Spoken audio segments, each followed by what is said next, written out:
السلام عليكم، تحية طيبة لجميع التلاميذ والتلميذات. أتمنى أن تكونوا بخير إن شاء الله.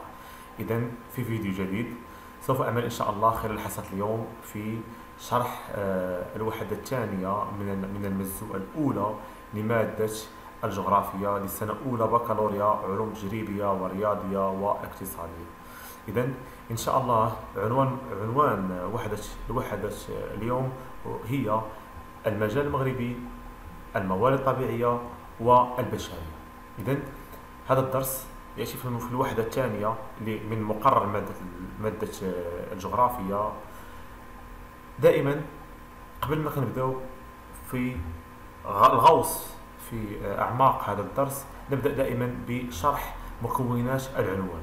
إذن العنوان يتكون من ثلاث مصطلحات أساسية اللي هي ما المقصود بالمجال المغربي، ثم ما المقصود بالموارد الطبيعية، وما المقصود بالموارد البشرية. إذن لاحظوا معي، إذن ها هي شرح لكل مصطلح على حدة. إذن سوف نبدأ بالمجال المغربي. إذن المجال المغربي هو التراب المغربي بموقعه الجغرافي وبموارده الطبيعية والبشرية، والتي تجعل منه ترابا له خصائص محددة. إذن المجال المغربي هو الموقع الجغرافي للمغرب. أين يقع المغرب؟ بماذا يتميز؟ ما هي مميزاته من الناحية الطبيعية ومن الناحية البشرية؟ لأن نعرف أن المغرب يقع في أقصى الشمال الغربي للقارة الأفريقية، حيث يحده شمال البحر الأبيض المتوسط، جنوبا موريتانيا، شرق الجزائر، وغربا المحيط الأطلنطي. من الناحية المناخية هنالك لديه مناخين، في النصف الشمالي هنالك المناخ المتوسطي، في الجنوب هنالك المناخ الصحراوي. هذا هو الموقع الجغرافي للمغرب، ويتميز بمجموعة من المؤهلات الطبيعية والبشرية. نأتي الآن إلى المصطلح الثاني اللي هو ما المقصود بالموارد الطبيعية. المقصود بالموارد الطبيعية هي كل المؤهلات الطبيعية التي يتوفر عليها مجال جغرافي معين، كالتربة والماء والنباتات والثروات البحرية والمعدنية والطاقية. إذا الموارد الطبيعية بكل بساطة هي كل المؤهلات الطبيعية التي يزخر بها المغرب من ماء، تربة، غابات، ثروة بحرية وطاقة ومعادن. جيد. ثم المصطلح الأخير في العنوان هو الموارد البشرية. إذا ما المقصود بالموارد البشرية؟ هو كل المؤهلات السكانية التي تساهم في تنمية مجال جغرافي اقتصادي واجتماعي وثقافي معين، وهي الديموغرافيا. إذا الموارد البشرية تهتم بدراسة كل ما هو متعلق بالجانب الاجتماعي. جيد. إذا هذه المصطلحات قبل بعد ما ننسى، هذه المصطلحات راه هذا الاطار المرجعي. اذا في هذا الدرس هذا من بين اهم المصطلحات اللي عندكم ثلاثه، هادو اللي شرحت ثلاثه، اضافه الى المبادره الوطنيه للتنميه البشريه اللي ان شاء الله غادي نطرقوا لها في المقطع الثاني من هذا الدرس. اذا هذا هو اهم المصطلحات اللي عندي في هذا الدرس. اذا ناتي الى اشكاليات. اذا ها هو العنوان، اشكاليات. اذا الاشكاليات لاحظوا معي غنبدا. اذا عندي ما هي وضعيه واساليب تدبير هذه الموارد الطبيعيه والبشريه، فاولا كبيره غنشوفوا الموارد الطبيعيه، تشخيص الوضعيه الموارد الطبيعيه، وثانيا صغيره اولا كبيره غنشوفوا فيها التدابير المتخذه لحمايه هذه الموارد الطبيعيه بخمسه. ثم في المقطع الثاني غنتطرقوا الى وضعيه الموارد البشريه في المغرب، وفي ثانيه صغيره تاع المقطع الثاني غنشوفوا فيه اهم تدابير التي تقوم بها الدوله لتاهيل الموارد البشريه. جيد. اذا نبدا على بركه الله المقطع اولا تقديم اشكالي لهذا الدرس. اذا يتوفر المجال الجغرافي المغربي على زخم هائل من الثروات الطبيعيه المتنوعه، كما يتسم بغنى تركيبته البشرية التي تواجه شأن الموارد الطبيعية إكراهات متعددة تستلزم تدخلا من طرف الدولة للحد من آثارها. إذا الإشكالية الأولى ما وضعية الموارد الطبيعية والبشرية في المغرب. الإشكالية الثانية ما هي التدابير المتخذة من طرف الدولة المغربية لحماية الموارد الطبيعية والنهوض بأوضاع السكان، يعني الجانب الاجتماعي. جيد. إذا نبدأ المقطع الأول والذي سوف نتطرق فيه لوضعية الموارد البشرية وأساليب تدبيرها. إذا تطرقنا إلى مفهوم الموارد الطبيعية في الأول. قلت أنها هي كل المؤهلات الطبيعية التي يزخر بها المغرب، وخاصة في الجانب التراب والماء والغطاء الغابوي والثروة البحرية والطاقة والمعادن. إذا سوف نتطرق على كل وحدة على حدة. إذا سوف نبدأ. سوف نعمل على إنجاز هذا الدرس على شكل جدول بهذه الصيغة: اسم المورد، وضعيته في المغرب، وأهم تدابير التي تقوم بها الدولة المغربية لحمايته. صافي. إذا نبدأ بالماء. إذا لدينا خارطة.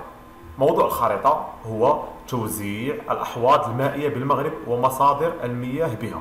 إذا كيف تتوزع المؤهلات أو الثروة المائية في المغرب. إذا نأتي دائما عندما نريد أن نقرأ خارطة معينة نأتي دائما ونعتمد على المفتاح. إذا لدي مياه سطحية، مياه جوفية، حدود الحوض المائي، مجرى مائي دائم، مجاري مائية موسمية، ثم أسماء للأحواض المائية في المغرب وكمية المياه في كل منطقة على حدة. إذا لاحظوا معي معظم المياه توجد في الساحل الأطلنطيكي للمغرب، وخاصة النصف الشمال الغربي للمغرب، حيث يتواجد نهر ربيع وسبو، ثم ملوية في الشمال وضرعة في الجنوب. إذا هنا يتوفر المغرب على مياه سطحية كبيرة جدا، أكثر من مياه جوفية.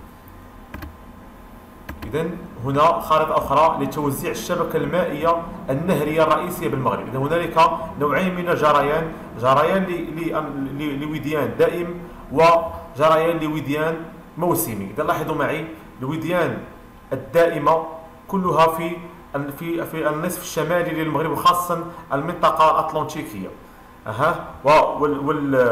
والوديان الموسمية توجد في جنوب المغرب كواد درعا وواد ساقي الحمراء وواد الخط. جيد. نأتي الآن إلى جدول يوضح لنا تطور حصة الفرد من الماء بالمغرب. إذا كقراءة أولية نلاحظ أن حصة الفرد من الماء سنة 1960 كانت تقدر ب 2500 متر مكعب للفرد. هذه النسبة سوف تتقلص مع توالي السنين، حيث سوف تصل سنة 2050 إلى 400 متر مكعب، مما من هنا نلاحظ أن حصة الفرد من الماء تشهد تناقص مع توالي السنين بفعل تزايد السكان. إذا هنا أيضا مبيان يوضح لنا تطور مستوى الفرشات الماء الباطنية بمنطقة سوس سايس. إذا نلاحظ هنا كمية المياه الباطنية، يعني الموجودة في باطن الأرض، يعني المياه الجوفية أيضا هي الأخرى تعرف تناقصا مع توالي السنين، وهذا راجع إلى الطلب المتزايد للمياه. إذا كخلاصة لوضعية الماء في المغرب، تقدر الموارد المائية في المغرب بحوالي 29 مليار متر مكعب، منها حوالي 75% عبارة عن مياه سطحية، وحوالي 25% عبارة عن مياه جوفية. تتمركز الشبكة المائية في النصف الشمالي حيث المناخ المتوسطي، بينما الشبكة جد ضعيفة في النصف الجنوبي للمغرب حيث يوجد المناخ الصحراوي. أيضا النقطة الثالثة تراجع حصة الفرد من الماء حيث وصلت إلى ما دون خط الفقر المائي، ثم تراجع كبير ومستمر في مستوى مياه الفرشة الباطنية بسبب الاستغلال المفرط. وأخيرا تعرض الموارد المائية في المغرب لتهديدات متعددة كالتلوث والجفاف والتصحر والتزايد السكان. إذن هذه كلها هي وضعية الماء في المغرب. إذا نأتي الآن إلى التدابير المتخذة من طرف الدولة المغربية للحفاظ على الماء. إذا أول سياسة قامت بها الدولة هو بناء السدود لتجميع مياه الأمطار ومياه الوديان. إذا كخلاصة تدابير المتخذة من طرف الدولة، نجد أولا التحكم في الموارد المائية لتوفير مياه السقي والماء الشرب، ثم بناء السدود والتنقيب عن المياه الجوفية، معالجة المياه المستعملة وإعادة توظيفها. إذا بناء السدود لحصر المياه وتخزينها من أجل السقي ومن أجل تعميم الماء صالح للشرب في المنازل. ثم تم تأسيس المجلس الأعلى للماء والمناخ وإصدار قانون الماء.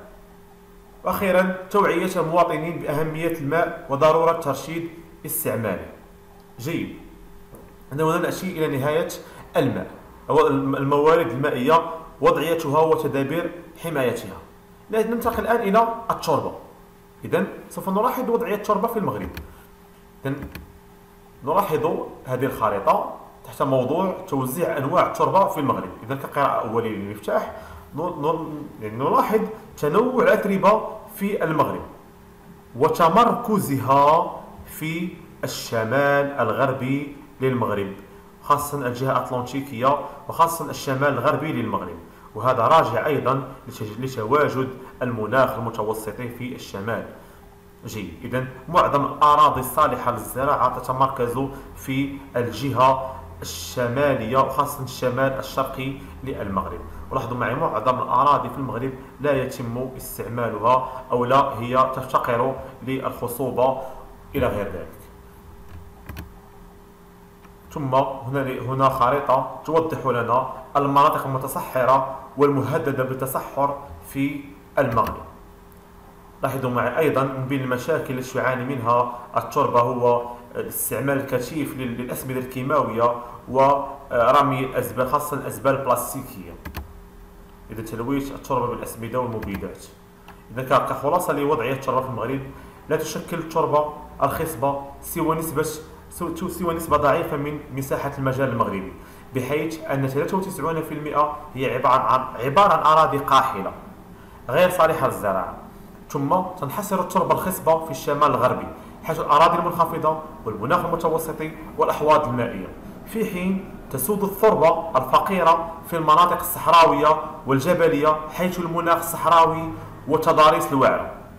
أخيرا تعاني التربة من تهديدات أخرى تجعلها عرضة للتدهور كالتعرية والانجراف، إضافة إلى التلوث والاستغلال الزراعي المفرط والتصحر.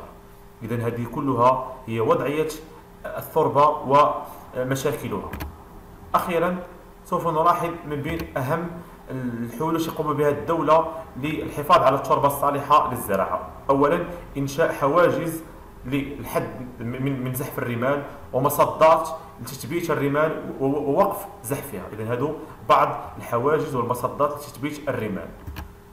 ثم هنالك عملية أخرى تقوم بها الدولة هي إطلاق حملات تشجيع من أجل التشجير، يعني نعرفوا أن التشجير يثبت التربة وينقذها من انجراف التربة. أيضا بناء أحزمة خضراء لحماية المناطق غير المتصحرة. أيضا الاعتماد على العمل بنظام الدورة الزراعية في الزراعة حتى نحافظ على خصوبة التربة كما نلاحظ في الصورة. وصولا إلى الزراعة وفق خطوط تسوية الزراعة بشتى أنواعها. أخيرا تدابير حماية التربة في المغرب. التدابير التي تقوم بها الدولة هنالك أولا بناء حواجز للحد من تعرية الرياح وزحف الرمال الصحراوية. ثانيا التشجير لتثبيت التربة. ثالثا بناء المدرجات في المنحدرات للتقليل من خطر التعرية والانجراف، وصولا إلى اتباع الدورة الزراعية والحرث حسب خطوط التسوية. إذن هنا نأتي إلى نهاية الموارد أو التربة، وضعيتها وتدابير حمايتها. واضحة الأمور حتى الساعة. ننتقل الآن إلى الغطاء الغابوي. إذا كيف هو حالة وضعية الغطاء الغابوي في المغرب؟ إذن أولا نلاحظ هذه الخريطة. إذن أيضا هنالك مشكل آخر متعلق باشتتات الغطاء النباتي والرعي الجائر في الغابات. ثم هنالك الحرائق المتتالية للغابات والجفاف قلة السقوطات. إذن خلاصة وضعية الغطاء الغابوي في المغرب، يتوفر المغرب على غطاء نباتي طبيعي متنوع. إذن هناك تنوع في الغابات في الأشجار في المغرب بحوالي 12% من مساحة البلاد. ثم من حيث التوزيع الجغرافي تتمركز الغابات فين كاين الغابات؟ كاين في قمم ولا في جبال الريف وفي جبال الأطلس، هذا في وسط المغرب وفي شمال المغرب. وأيضا في الجهة الغربية هنالك هضبة الوسطى والمعمورة والمنطقة الشرقية. أخيرا لا يتجدد بسرعة وهو في عرضة لعدة تهديدات كالجفاف والشتات التي يقطع الأشجار من الجذور والأمراض الطفيلية والرعي الجائر والحرائق. نأتي الآن إلى الحلول التي تقوم بها الدولة. أول حل لدينا هو تأسيس المندوبية السامية للمياه والغابات ومحاربة التصحر وإنشاء محميات طبيعية. إذا كخلاصة، تأسيس المندوبية السامية للمياه والغابات ومحاربة التصحر وإصدار قوانين حماية الغابة. ثانيا، القيام بعملية تشجيع على قيام بعملية تشجيع حتى نسترجع تلك الأشجار التي تم قطعها أو شتاتها أو إحراقها، ومنع الرعي الجائر بالملك الغابوي. أيضا الاهتمام بالبحث العلمي حول الغابة وإنشاء محميات طبيعية. أخيرا، تنظيم حملات توعوية وتحسيسية يعني لتوعية الناس بأهمية حماية الغابة. جيد. إذا الوصول الآن إلى الموارد البحرية في المغرب. إذا نعرف أن المغرب لديه وجهتين بحريتين، غربا وشمالا. في الغرب يطل على المحيط الأطلنطي بمسافة تبلغ 3000 كيلومتر، وفي الشمال يطل على البحر المتوسط بمسافة تبلغ 512 كيلومتر. أيضا خلال هذا الجدول نلاحظ أن المغرب لديه تنوع في الثروة السمكية، ومن بين صادراته إلى الخارج هنالك الثروة السمكية، أو يعتمد على الثروة البحرية. إلا أن هذه الثروة البحرية تعاني من مجموعة من المشاكل. أولها عدم احترام الراحة البيولوجية. ثانيا، عدم مراقبة الحصص التي تصطادها السفن الأجنبية في السواحل المغربية إلى غير ذلك. إذا هنا نلاحظ وضعية الموارد البحرية في المغرب: وجود مجالات بحرية واسعة وممتدة على طول البحر الأبيض المتوسط والمحيط الأطلنطي تبلغ 3500 كيلومتر. أيضا يمتلك المغرب ثروة مهمة ومتنوعة من الأسماك والرخويات والقشرويات يوجه أغلبها نحو التصدير. تواجه هذه الثروة البحرية بعض التحديات، منها الاستغلال المفرط من طرف الأسطول الأجنبي الذي من شأنه أن يعرض بعض أنواع من الانقراض. يعني بقوة ما أن الأجانب يعني كيصيدوا في البحر ديالنا بزاف، واحد النهار ممكن أنه ما بقوش بعض الأسماك ممكن أنها تنقرض. ما ننسوش أن حاجة أخرى أيضا أن أصبحت الأسماك الآن تهاجر نحو الجنوب حيث توجد المياه الدافئة إلى غير ذلك، كما أنها تعاني من تلوث هذه المياه. جيد. ثم من بين التدابير التي قامت بها الدولة للحفاظ على هذه الموارد البحرية هنالك تدابير حمايتها. نجد في أولوياتها وضع مخطط لتنظيم الصيد البحري ومراجعة بعض الاتفاقات مع الاتحاد الأوروبي، مراقبة كمية وحجم الأنواع المصطادة، اعتماد الراحة البيولوجية للأسماك، واعتماد نظام الحصص أي الكوطة في الصيد. الآن سوف نصل إلى آخر مورد اللي هو الموارد المعدنية والطاقية. إذا وضعيتها في المغرب كما تلاحظون تتوزع هذه الموارد يعني بشكل متفاوت في المغرب. نعرف أن المغرب هو يعتبر من الدول الأولى عالميا في تصدير الفوسفات، كما نلاحظ في خريبكة، اليوسفية، جوف الصفر، بكراع، بن قرير إلى غير ذلك. أيضا يتميز أيضا بتنوع هذه المعادن رغم قلتها كالحديد والرصاص والزنك. الاحتياطي العالمي 70 مليار طن. ثم إلا أن هذه المعادن تعاني مجموعة من المشاكل. أيضا أصبح المغرب أصبح يهتم بطاقات متجددة كالطاقة الشمسية والطاقة الريحية إلى غير ذلك، مع ضرورة ترشيد الناس من أجل استهلاك الطاقة بشكل معقد. إذا وضعية الموارد الطاقية في المغرب: يتوفر المغرب على ثلاث أرباع احتياطي العالم من الفوسفات، وتعتبر بن قرير، خريبكة، بكراع أهم مناطق استخراج هذا المعدن. إذا من هنا كنعرفوا أن المغرب كيصدر الفوسفات بزاف. كما يحتل المغرب مراتب متقدمة نسبيا في إنتاج الرصاص والزنك، أما باقي المعادن في إنتاجها ضعيف. في المقابل يفتقر المغرب إلى مصادر الطاقة، ويعرف القطاع المعدني بعض الصعوبات، منها ارتفاع تكاليف استخراجه وتراجع مداخل الصادرات. من بين التدابير التي قامت بها الدولة لحماية هذا المورد هنالك التنقيب عن مناجم جديدة داخل القارة وفي البحر، المياه الإقليمية الوطنية. أيضا جلب استثمارات أجنبية لخلق صناعات لتحويل المعادن داخل البلاد. ثم الاهتمام بالطاقات المتجددة وصولا إلى التحسيس بضرورة ترشيد استهلاك الطاقة. إذا هنا نكون قد انتهينا من المقطع الأول لهذه الموارد البشرية وأساليب تدبيرها. تطرقنا في البداية إلى مفهوم الموارد البشرية، وما تنسوش لا يرضي عليكم أن هذا المفهوم هذا راه عندكم في الإطار المرجعي. صافي. إذا نبدأ. نلاحظوا معي أولا هنالك تطور عدد سكان المغرب. إذا عرف النمو الديموغرافي في المغرب تزايدا كبيرا ما بين 1960 إلى 2014، يعني آخر سنة تاع الإحصاء. إذا إلى معدل ب 34 مليون نسمة. ثم هذا المعدل في ارتفاع مع توالي السنين. إذا ثم الخلاصة نمو ديموغرافي سريع، تزايدات في وتيرته في النصف الثاني من القرن العشرين، يعني خاصة في الستينيات، نتيجة ارتفاع معدل التكاثر الطبيعي بفضل تحسين الخدمة الطبية ومستوى التغذية.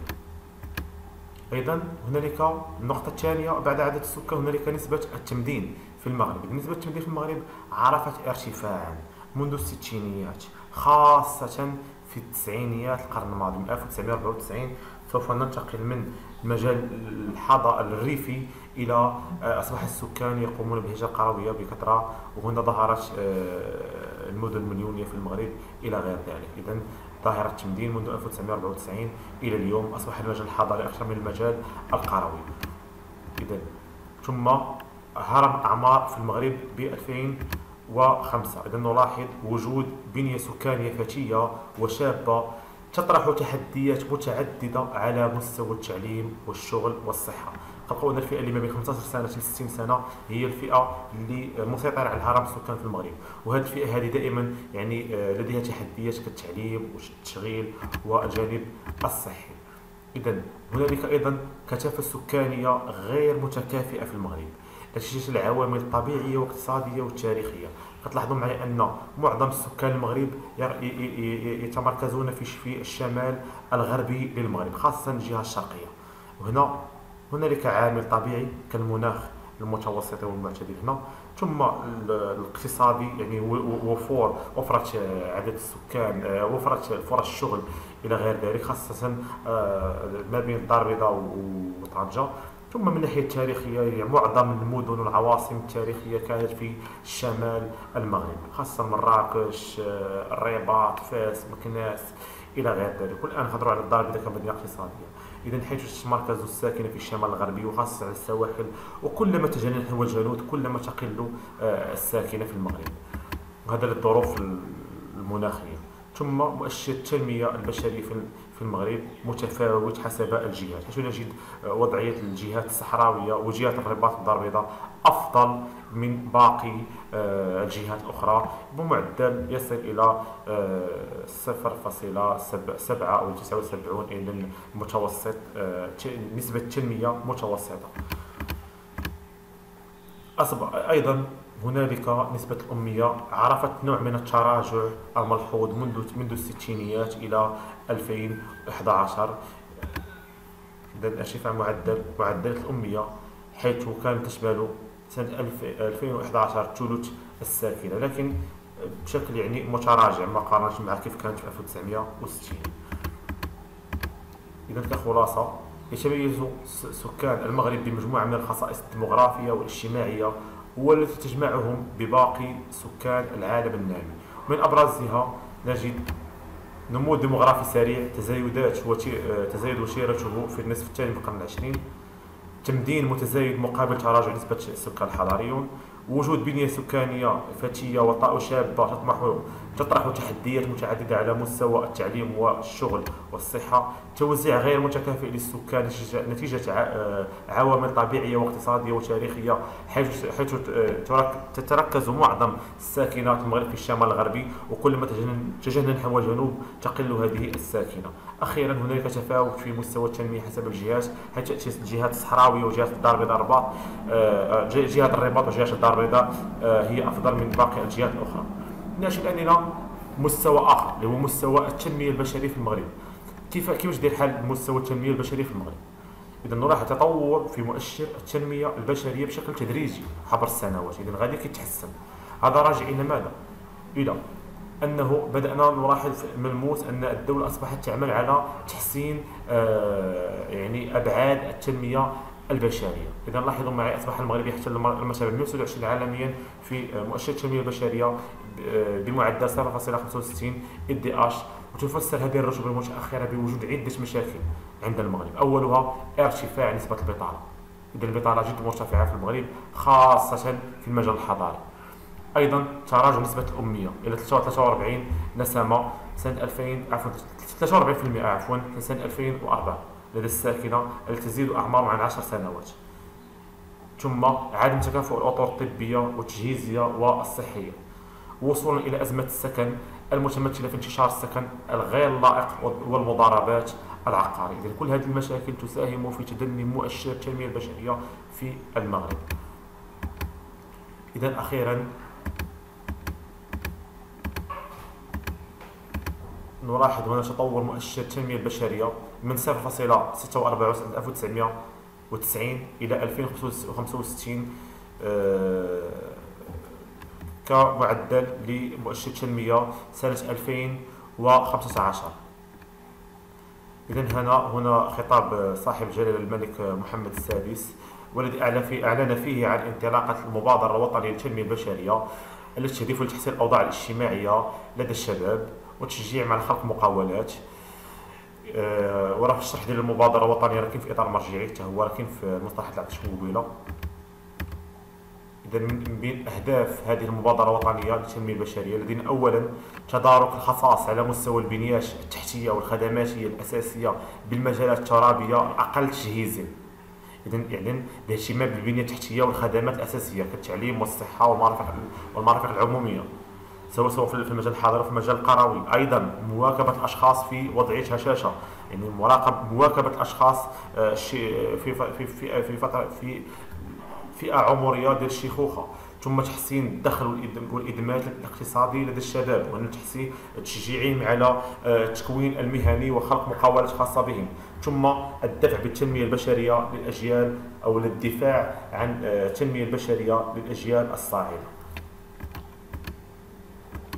هنا مجموعة من البرامج التي تعتمدها الدولة لتقليص العجز المسجل على مستوى السوسيو اقتصادي، يعني اجتماعي اقتصادي. أولا برنامج محاربة الفقر بالوسط القروي، أيضا برنامج محاربة الإقصاء الاجتماعي بالوسط بالوسط الحضري. ثالثا برنامج التنمية البشرية المستدامة ومكافحة الفقر. رابعا استراتيجية 2020 لتنمية العالم القروي. خامسا مشروع الأولويات الاجتماعية، دعم التمدرس ومحاربة الأمية وتحسين الخدمات الطبيعية. كل هذه البرامج تهدف إلى تحسين والرفع من تحسين مؤشر التنمية البشرية في المغرب وتحسين الأوضاع الاجتماعية في المغرب، حتى تتحسن الأوضاع لدى الساكنة في المجال القروي أولا، ثم المجال الحضاري ثانيا، وتوفير التجهيزات العمومية والخدمات العمومية لجميع الشعب المغربي. هذه بعض المبادرات التي قامت بها المبادرة الوطنية للتنمية البشرية لتشجيع الشباب عن العمل وخلق فرص للشغل، وخاصة الآن أصبحنا نلاحظ ظهور أسواق النموذجية وبعض يعني ريبورتورات التي تعمل المبادرة الوطنية للتنمية البشرية لاقتنائها وإعطائها للشباب، ثم إدماج السجناء في الحياة الاجتماعية أيضا إلى غير ذلك. إذن أخيرا الجهود المبذولة من طرف الدولة لتحسين التنمية البشرية في المغرب. أولا هنالك المبادرة الوطنية للتنمية البشرية التي أعلن عليها الملك محمد سنة 2005، وقامت على المحاور الآتية: التصدي للعجز الاجتماعي، الاستجابة لحاجيات الضروري للناس في وضعية صعبة أو ذوي الاحتياجات الخاصة، تشجيع الأنشطة المنتجة للدخل، القار والمدرة لفرص الشغل. ثم هنالك برامج أخرى التي قامت بها الدولة لتحسين الأوضاع الاجتماعية في المغرب، كالمشروع النموذجي لمحاربة الفقر في الوسط الحضري، ثم استراتيجية 2020 للتنمية القروية والتي تضمنت دعم البنية التحتية والخدمات الأساسية وتنويع الأنشطة الاقتصادية وحماية البيئة، ثم برنامج التنمية البشرية المستدامة ومكافحة الفقر. أخيرا، مشروع الأولويات الاجتماعية، دعم التمدرس ومحاربة الأمية وتحسين الخدمات الطبية. إذا كخاتمة لهذا الدرس نأتي إلى نهاية هذا الدرس هذا، وكخاتمة له نلاحظ أن المغرب يواجه مجموعة من الصعوبات في تدبير الموارد الطبيعية والبشرية التي تتباين حسب كل جهة. لهذا عملت الدولة على سن سياسة إعداد التراب الوطني من أجل إعادة توزيع عادل للسكان والأنشطة الاقتصادية ما بين الجهات المغرب. إذن هنا أكون قد انتهيت من هذا الدرس. أتمنى أن أكون قد استفدت في شرحه وفي توضيح بعض المشاكل والصعوبات التي قد تواجه التلميذ في هذا الدرس.